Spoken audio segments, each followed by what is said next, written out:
Salut l'équipe, salut les auditeurs. Toute l'actu du sport, c'est le retour gagnant parmi l'élite du SCO d'Angers. 21 ans après son dernier match en Ligue 1, notre club favori renoue avec le succès à la surprise générale en battant à l'extérieur les Montpelliérains, portant 7e du dernier championnat 2-0.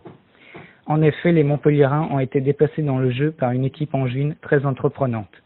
Dès la 4e minute, Camara ouvre le score sur un bon service de Mangani dans la surface d'une frappe à ras de terre trompant le portier héroltais. Au retour des vestiaires, malgré le changement d'attitude des Héroltais, l'équipe angevine tient bon et inscrit même un second but de l'œuvre de Gilles Sounou à la 79e minute.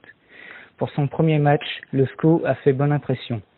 Pour ce second match de championnat, le SCO se devait être au rendez-vous pour ce derby tant attendu à domicile face à nos voisins nantais. Malgré un score de parité 0-0, l'engagement était bien présent et l'aspect tactique aussi. Néanmoins, ce match fut très pauvre en occasion de but, pari tenu pour Angers, mais 2 points laissés en route pour le maintien. Pour son 3e match de championnat, le SCO se rendait sur l'île de Beauté pour affronter le Gazélec Ajaccio, un autre promu. À peine le match débutait que le SCO ouvre les hostilités dès la 2e minute, par la recrue estivale Shekendoy qui inscrira même un doublé à la 20e minute. 3 matchs et déjà 2 victoires acquises pour le SCO, qui les doit en partie à un réalisme devant le but impeccable, mais également à son gardien qui n'a toujours pas encaissé de but. Les SCOistes confirment leur très bonne entame de championnat, figurant parmi le haut de tableau avec notamment l'Ogre parisien, Bastia ou encore Nantes.